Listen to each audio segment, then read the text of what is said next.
Here we go now, baby. We are right back into the action for another day of the week. Welcome to the Thursday edition of Before You Bet. You're live right now on YouTube and the Covers X channel as well. So a great big show planned for you guys today because we got a couple of great big college football games taking place tonight and tomorrow night. We're going to be all over those with our two college football analysts, Brad Powers, followed by Jake Butt. Today, a pretty good looking board in the NBA as well. Jon Metler will be here for the third segment of the show to discuss a couple topics there, as well as break down our best bets of the night. Okay, if you guys want to participate in the show, very easy to do so. Hit up that live chat on YouTube, on X. Who do you like in the game tonight, the game tomorrow night, NFL Wildcard Weekend, the NBA? Jimmy S. in there saying, we want Brad. Well, Jimmy, we're not going to make you wait. Let's go to our guy down there in sunny Las Vegas. Brad, how is the new year treating you so far? Yeah, Jimmy, I thought I told you to stay in the truck. I'll get to you later. No, I'm kidding. I seem to have some people in the chat. It was a fun weekend. Obviously we're winding down the college football season. It's kind of a love-hate relationship there. Obviously it's a hell of a workload, so I'm kind of happy that that's lightening up, but also we'll miss it on a day in and day out basis. But excited because we got a couple of very intriguing games. It's not SEC based. We'll get into that in a minute, but looking forward to these couple of semifinals. Yeah, Brad, you are running hot for us here on the show. I believe 8-1 with your best bets during bowl season here. So you have two best bets to add today. We'll get to those, but let's kick around a couple topics here right off the bat. What do you think the best result is for the sport of college football in terms of a championship matchup and the eventual champion? Yeah, I'm going to talk strictly from a TV audience, best for the branding, the marketing of the sport. Probably Notre Dame over Ohio State would be the best because Notre Dame is probably the most recognizable, oldest, most global brand of the sport. Ohio State has probably the most amount of fans just because of their incredible large alumni base. So that would probably be the best. Any combination, though, I think works because it's not Alabama, it's not Georgia, it's not Clemson. I know Texas is technically in the SEC this year, but they're not a typical SEC program. So you got four blue bloods, you got four teams. The most recent national championship of the four is Ohio State 10 years ago. So it's not like you're getting overkill here. So if I'm a TV exec, I am very happy these are the four teams left. Okay, let's talk the four remaining quarterbacks. I don't know if any of these guys will have success at the pro level. We'll leave that discussion for another day, I guess. But power rank the four remaining quarterbacks for us. How would you rank these guys? It's tough doing a 1 through 4 because, there's not much separating. It's not like one's clear head and shoulders above the other. So what I'll do is, I'll give you the best attributes of the four. Okay. Best NFL talent, the guy most likely to succeed at the next level, probably Drew Aller. He's coming back for another year, though, but that should do him well. I just think he's got the highest ceiling at the NFL level. Best passer, at least from 20 yards in, would be Quinn Ewers for Texas. Best runner by far is Riley Leonard at Notre Dame, but he's probably the worst thrower of the bunch, though. So you got to combine that too. And then I think the guy that's playing the best football right now, at least the last couple of games in the playoffs, would be Ohio State's Will Howard. So they all have pluses, they all have minuses. Nobody's a superstar, though, but all four are capable of putting their team on their back and winning a playoff game or two. Okay, let's talk about the hottest player in college football, probably is Jeremiah Smith. He went for 103 versus Tennessee, 187, of course, versus Oregon, a handful of touchdowns in there as well. So a lot of the casual bettors here will probably be looking to take the over on his receiving yard total, sitting there at 86.5 yards. You think Texas can slow him down tomorrow night? Well, on paper, they should have at least a shot as good as anybody because they, on paper have arguably the best secondary in college football. They haven't seen too many Jeremiah Smiths, though. Jeremiah Smith, the last time we talked, I said, if I'm drafting for this year's draft and he's eligible, he's going number one. He's number one on my board, even as a true freshman. He's, if you think, you're paying a premium because of what he did the last two games. Well, he has topped this current receiving yardage total in half the games this season. He's getting way more targets. They're throwing the ball a hell of a lot more. So unless this gets crazy and goes up another 10, 15 yards, I can only look towards the over here. So public, I don't want to fade the public on this particular prop. Okay, let's analyze these games starting tonight. Notre Dame favored by 1.5 against Penn State, total 45.5. The Fighting Irish on a 10-0 against the spread, run absolutely rolling coming into this game. Do you think that they can continue to roll into the championship game?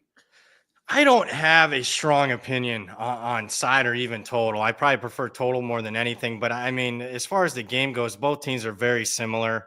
It's going to come down to this: who runs the ball best, because that's what they both prefer to do, and who limits their mistakes the most, especially at quarterback. I mean, Penn State has the only pair of 1,000-yard rushers in the country, in Allen and Singleton. Allen's playing incredibly well. Notre Dame has forced the most turnovers of any team in the country. I think if all things were equal, same amount of rest off a similar caliber opponent. Jeremiah Love was fully healthy. If Abdul Carter was fully healthy, I'd be on Notre Dame here. But the two extra days this time of year of not necessarily preparation, but just rest, I think is a big deal. So I lean Penn State, but I prefer under 45.5 as far as the total goes. Just lean, so pizza bets. Okay, so nothing overly strong for side and total, but you do have a prop bet that you do like for this game that you will be adding to your best bets. Tell us about it. Yeah, so favorite bet on this game is in the player prop market. Not always widely available, but certainly more widely available than any game so far this college football season. Let's go rushing yards. Notre Dame quarterback Riley Leonard, we're going over 49.5 rushing yards.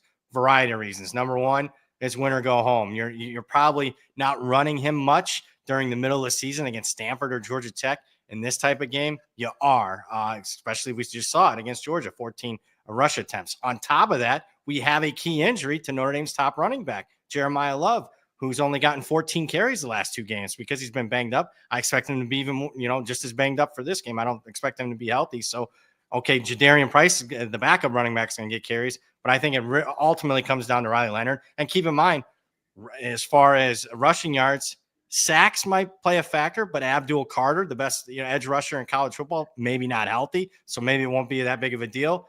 And hopefully not too many kneel attempts at the end of the game. I'd hate to lose one like I did at the Super Bowl 4 or 5 years ago with Mahomes, but over 49.5 rushing yards here for Leonard.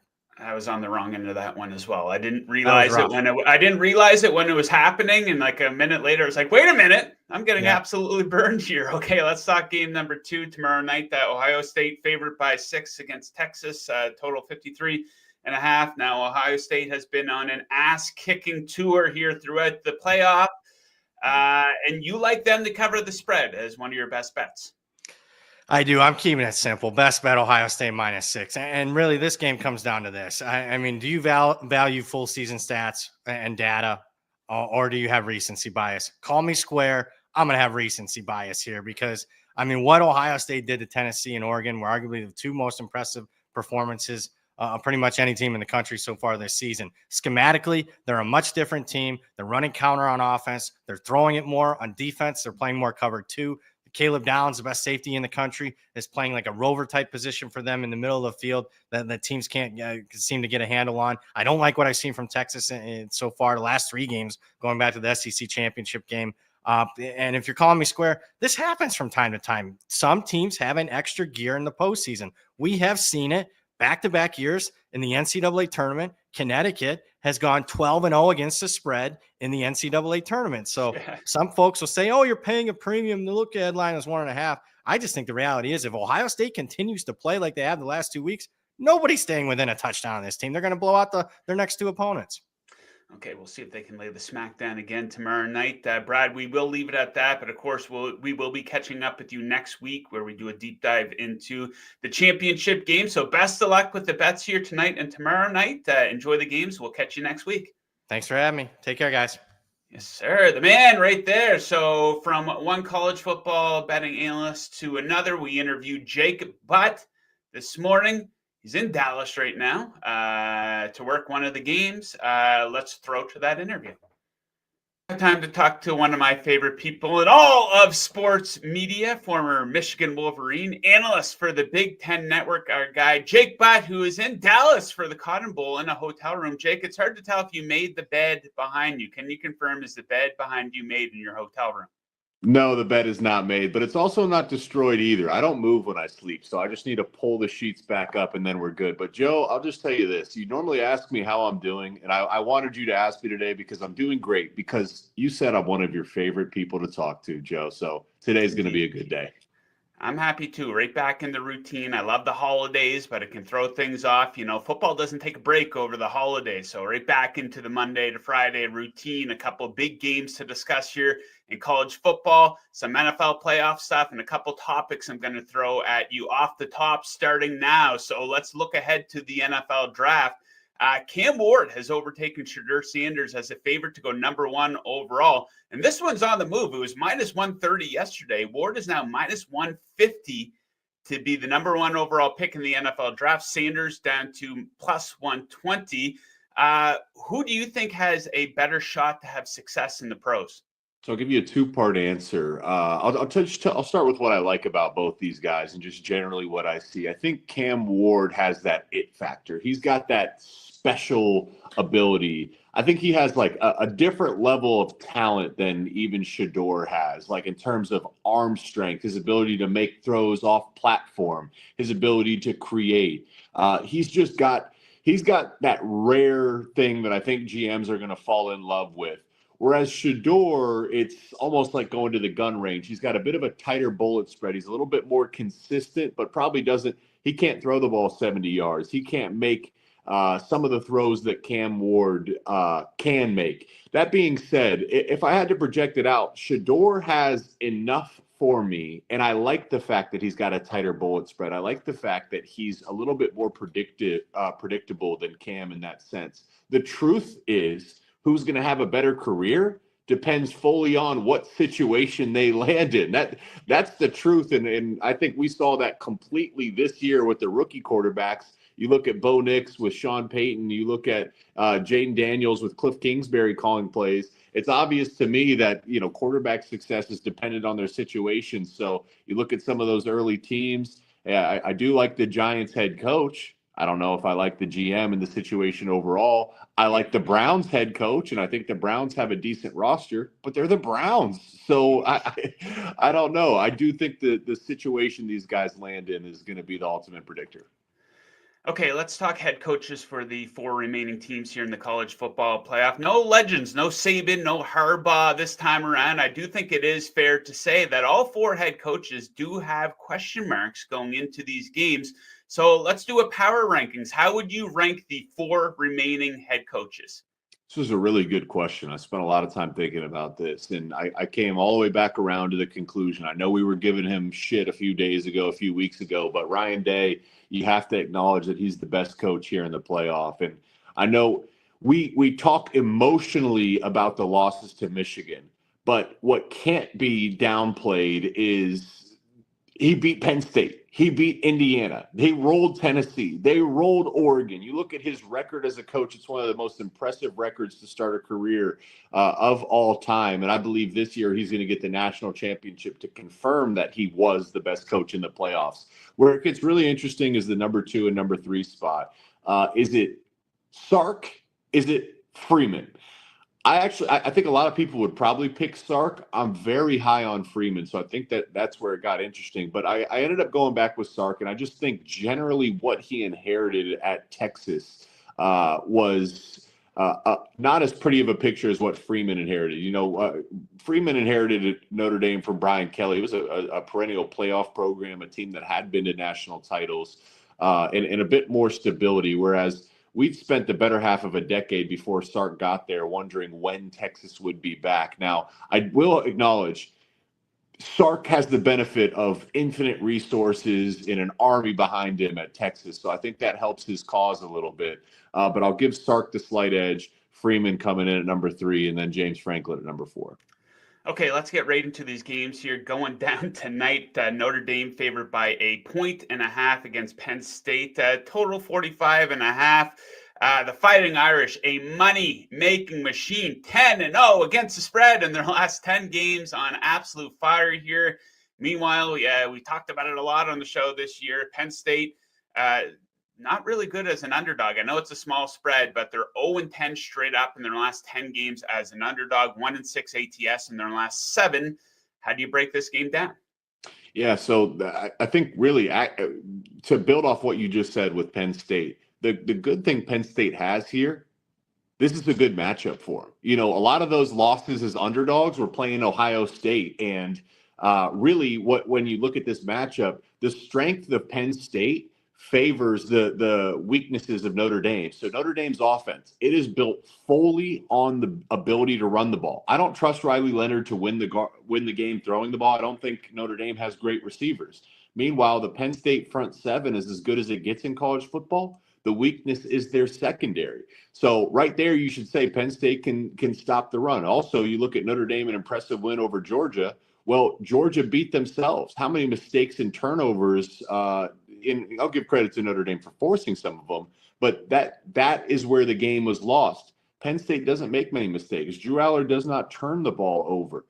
So I think the way the number one thing, though, Joe, I'm looking at this game is injuries are a major storyline. Star running back for Notre Dame, Jeremiah Love, one of the best backs in college football, has been dealing with a knee injury, wearing a massive brace, apparently has not practiced at 100% at all leading up to this game. Meanwhile, Penn State star edge rusher Abdul Carter, he left the game against Boise State, and his health is a concern. I would not bet before this game. I would be looking at the live line, and I would watch the first drive of Notre Dame. Is Jeremiah Love playing? And then part of this too is he makes a ton. Change of direction is a big piece of his game. He's a quick, agile, explosive back. Man, wearing those knee braces limits that. And you know, Blake Corum from Michigan, I remember him warming up after his knee injury against Illinois in 2022 in Columbus. He tried to give it a go. He couldn't. I got concerns that might be the case here for Jeremiah Love. And if that's the case, and if Abdul Carter is healthy and playing, his is a shoulder injury. They'll just shoot you up and go. You don't need your shoulder to play football. Abdul Carter's special because of his speed. If Jeremiah Love doesn't look healthy and Abdul Carter's playing, I'll take Penn State in this matchup.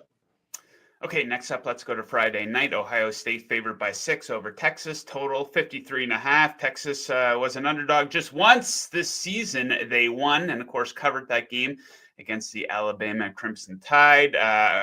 Ohio State on an absolute roll here, a 20-point win over Oregon. Oregon was never in that game. 25-point win over Tennessee. What stands out in this one to you?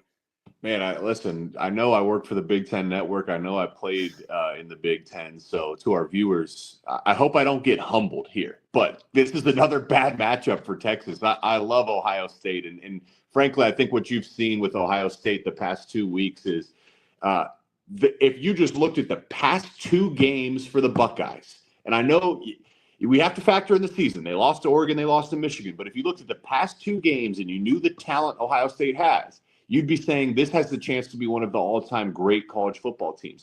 That's some of the most dominant performances we've ever seen. And really, that's the story there is Ohio State realizing who they are from a talent standpoint. But then you get into the X's and O's. And I look at Texas' makeup as an offense, okay? They run a ton of outside zone. Cameron Williams, their right tackle, injured. In the Arizona State game, they could not run the ball, okay? Ohio State, number 1 rush defense against outside zone in the Power 4. Ohio State's edges, JT Tuimoloau, Jack Sawyer, number 1 and number 6 run defenders in college football amongst edges. Ohio State, a season high call of cover 2, split safety coverage against Tennessee and against Oregon. They take their safety, Caleb Downs, and they put him in the middle, and he's just a rover making plays. Quinn Ewers, when facing split safety defense, cover 2, he's the 55th best quarterback in college football. Against cover 1, he's a top 5 quarterback. He has struggled to succeed against split safety. The big reason is now this split safety coverage, you can double team the outside. It's a much harder defense to attack as a quarterback. And yet Ohio State's still able to stop the run from cover 2. So I think it's going to be hard for Texas to move the ball. And frankly, Texas has good defense. That's the best secondary Ohio State has seen all year. No one's stopping this Buckeye receiver core. The only one that's stopping Ohio State's receivers is their own coaching staff, and I think they learned their lesson from Michigan. So this is a game. It's the playoffs. Anything can happen. But, man, I clearly, as you can see, I really love the Buckeyes.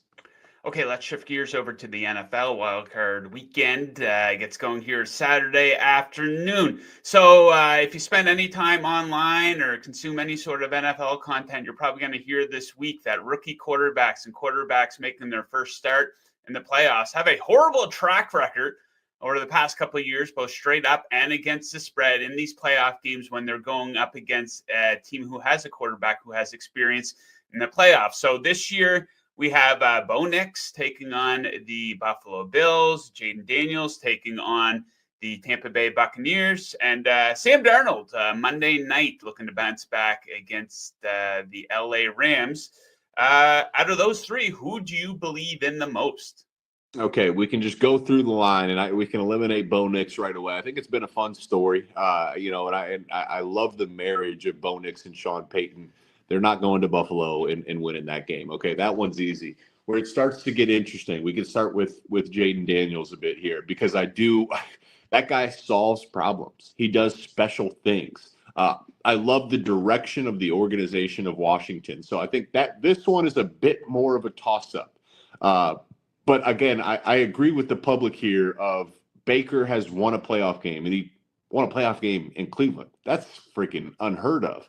I would still lean towards Baker as a guy that's been there with people on the roster that have won a Super Bowl before. I lean into that thing, and I think that matters. I'm excited about the future for Jaden Daniels. It's not quite going to happen. Then you talk about Sam Darnold, and I have real concerns for Sam Darnold, and the other conversation is about the future of the quarterback position. And I think what we saw when Minnesota went to Detroit was effectively a mock playoff game. We got to see Sam Darnold with all the chips on the line, with the entire world watching, and he couldn't get it done. Kevin O'Connell, there was guys wide open. Justin Jefferson was wide open. Jordan Addison was wide open, and Sam Darnold could not make those plays. Now you're talking about a multi-hour flight going out to the red-hot LA Rams against a quarterback in Matt Stafford with Sean McVay. I cannot, in my right mind, as special as the season it's been for Sam Darnold, bet on him over the red-hot Matt Stafford and Sean McVay. So I think it's a great season, but I think we saw some of the limitations show up for Sam Darnold against Detroit. And I have concerns as that applies to the playoffs. So that would be your favorite bet of the weekend in the NFL, though. Well, that game's actually on Monday, but you like the Rams on the money line as a small underdog. And I tend to agree. It's hard not, you don't want to be a prisoner of the moment with the NFL or football in general, because you're looking at one game sample sizes, but it's kind of hard not to be with the Minnesota Vikings. It seemed like that moment was too big for everybody involved. So you like the experience of the Rams in that game, eh?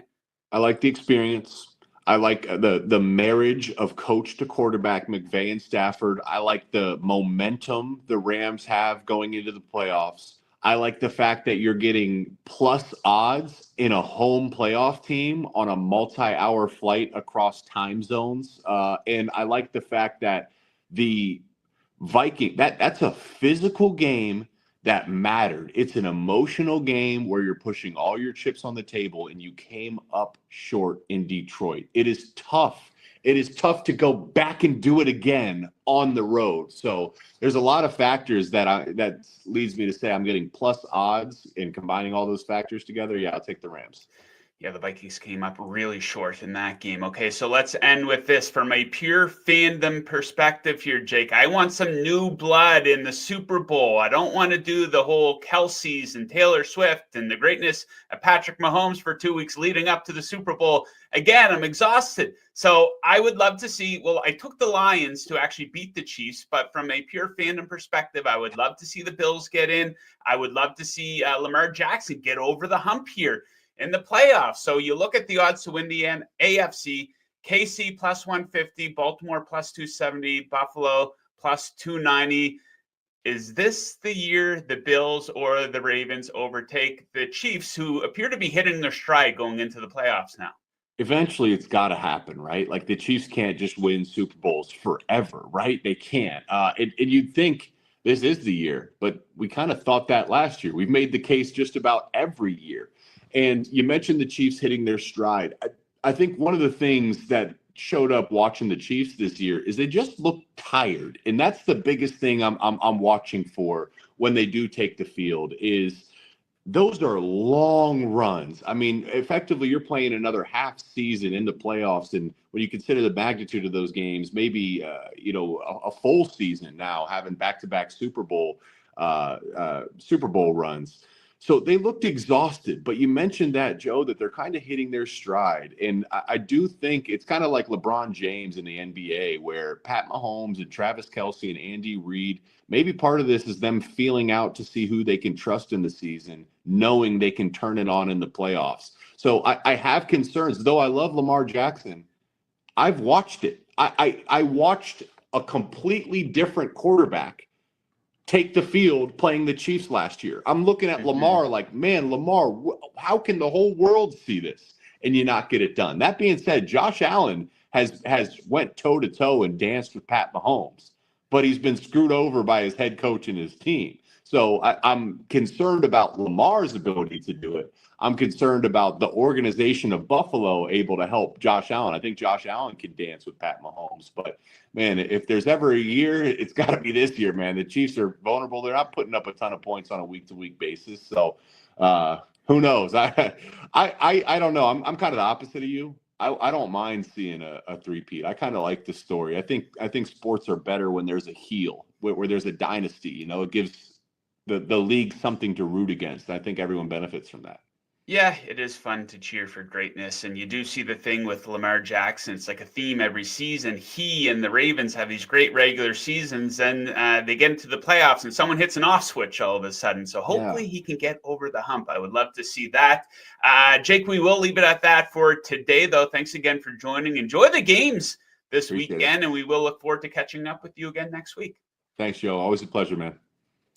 All right, Jake and Brad, two of the best in the business, some of the best viewers in the business. 52% of you guys in the live chat like Penn State to pull off the victory here tonight. Cannot wait for that one. Okay, enough football. Let's talk a little NBA. If we're talking NBA, we're talking with the Magic ass man, Jon Metler. Jon, how are we making out today? Good. What a game that Cavaliers Thunder was. Sometimes you get like really good matchups, really good teams, and it doesn't really live up to the hype. That game lived up to the hype. It was a great watch. Yeah, I don't watch too many. At this point of the year, I'm not watching too many NBA games start to finish. I usually, when my night's winding down, I'll tune in the fourth quarter, second half. But that's most of any game I've watched this season. Well, there's like 30 lead changes or something crazy like that throughout the game. Heavyweight fight,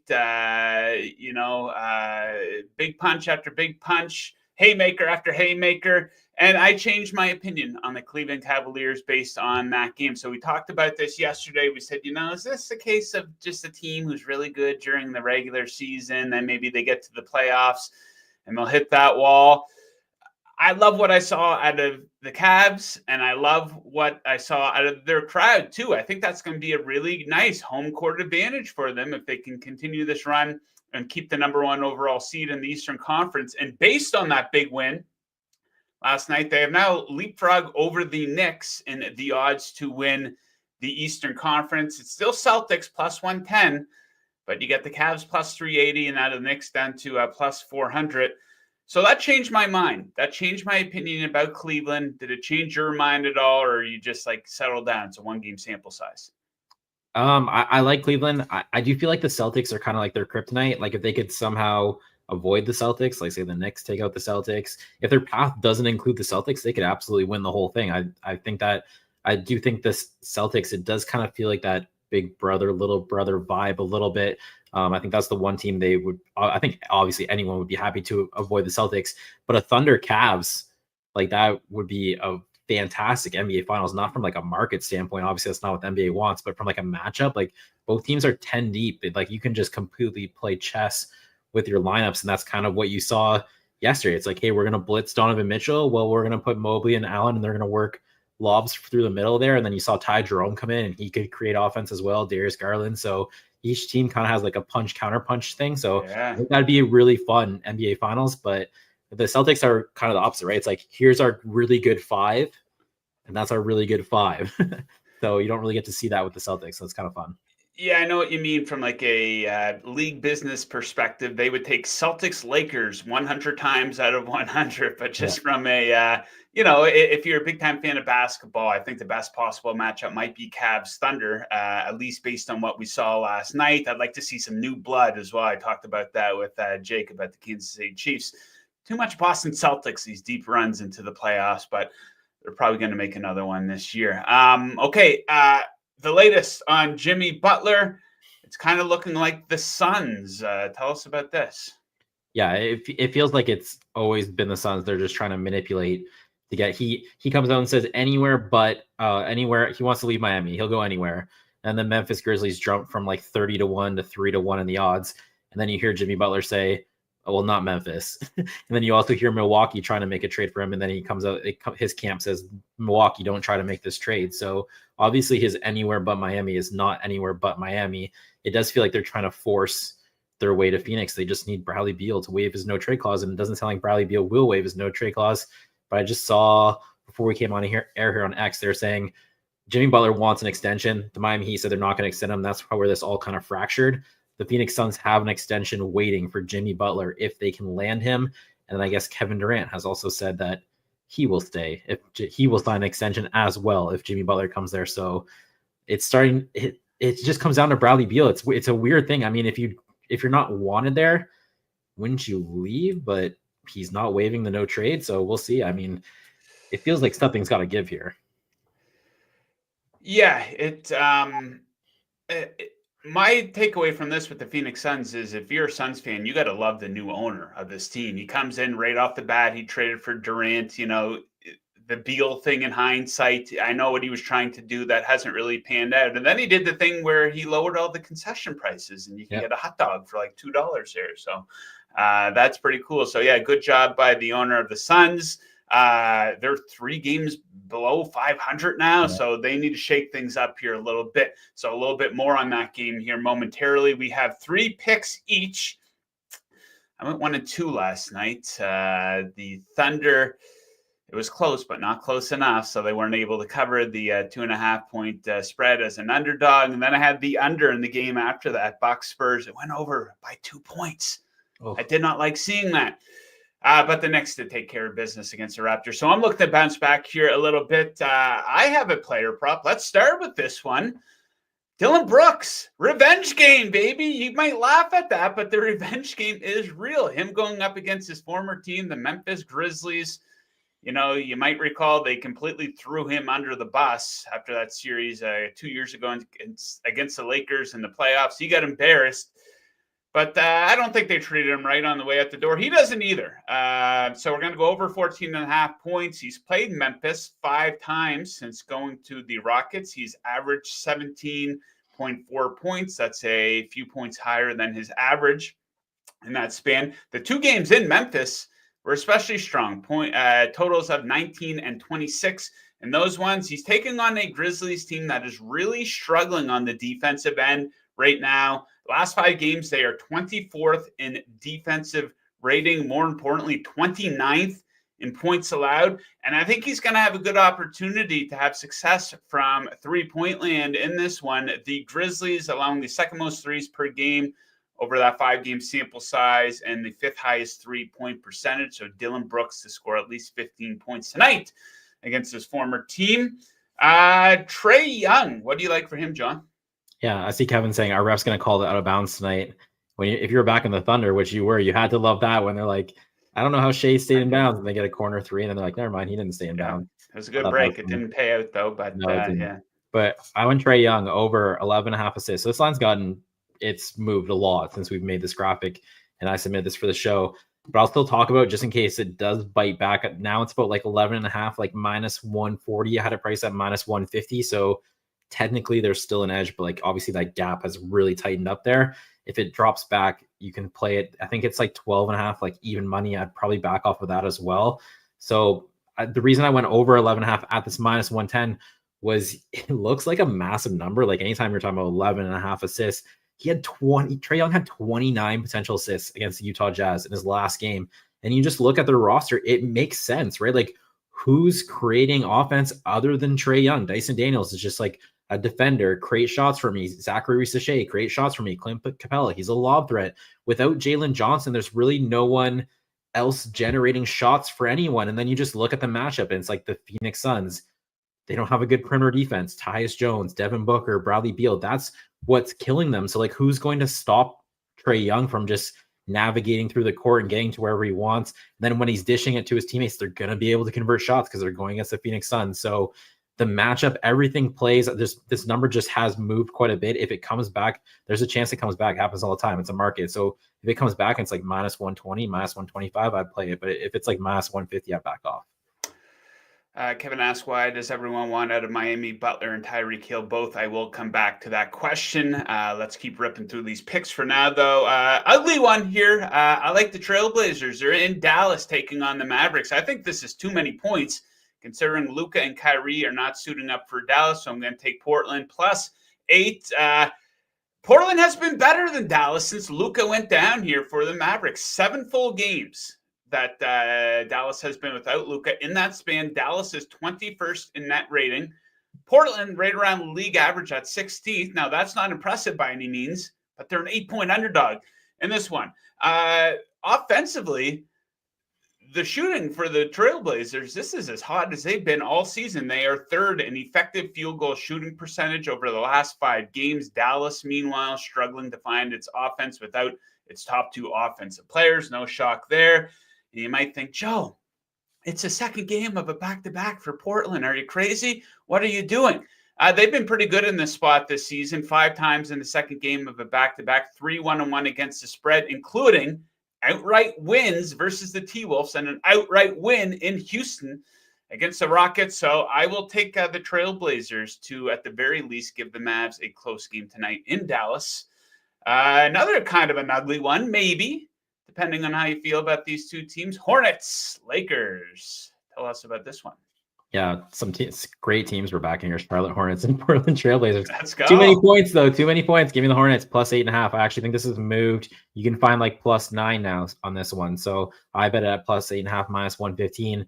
So when you just look at this from like a matchup standpoint, when the Hornets were like really struggling, a month ago or so, they were missing their bigs. Well, Nick Richards is back. Mark Williams is back. And those are 2 matchups that really help them against the Los Angeles Lakers because, you're trying to slow down Anthony Davis. And then when you flip from like, what can the Lakers do to disrupt the Hornets offense? LaMelo Ball is their best player. Everything runs through him. There's not really a great wing defender, perimeter defender. I don't know if they will put Dorian Finney-Smith on him. He hasn't really been playing as many minutes as I thought he would with the Lakers. So the fact that LaMelo Ball can and all of their offense does really come from their wings. So it's like, if Finney-Smith is on LaMelo Ball, well, then who's stopping Miles Bridges and Brandon Miller? That's their core 3 offensive guys. Austin Reeves has to guard someone. So I feel like the Hornets match up really well with them. Just 8.5. It's a little too high for me. And LaMelo Ball, this is a homecoming game for him. He went Chino Hills near LA. So that kind of just, a little narrative angle in there to also help with the numbers. I think there is a chance this game gets void. I don't know. There's kind of rumors it might get postponed because of the fires there in LA. They haven't said anything. So yeah, thoughts and prayers to everyone with that as well. So they haven't said anything. We don't know, but I took the Hornets plus 8.5. Yeah, I think they delayed they postponed the Los Angeles Kings Calgary Flames game last night. So yeah, we'll see how that one works out. Okay, 2 more to go here. Let's go down to Phoenix, discuss that Suns team that we've been talking a lot about on the show. Discuss them by fading them and taking the road underdog Atlanta Hawks here, plus 6. Trae Young expected to play. Bogdanovich is also probable for this one. So Phoenix is an awful bet as a home favorite here. Talk about a team that gets overvalued too often. They are 3-11 ATS as a home favorite, 1-9 against the spread as a home favorite of 4 or more points. So an awful bet in this spot. And they've been just god-awful lately here. Have you seen the Phoenix Suns lately? 27th in net rating over the last 10 games. Hawks do have the edge offensively, and they do edge them defensively in this span too, just by a little bit. So 3 games under 500 for the Suns, 1-5 straight up since Christmas. That includes their most recent game. They lost outright to the Charlotte Hornets.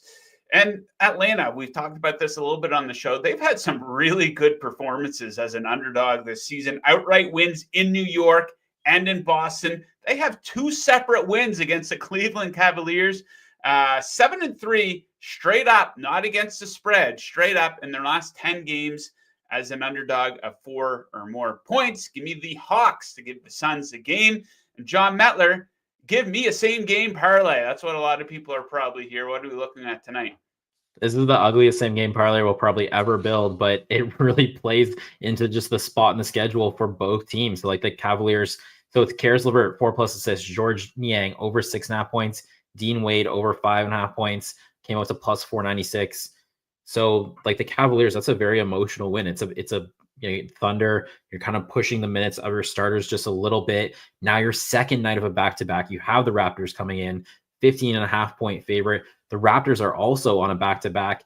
And like in a spot like this, you're worried about the blowout potential and like what that could do for the minutes. Well, that's what I want. If it's ugly in the fourth quarter, this is exactly what I'm playing towards.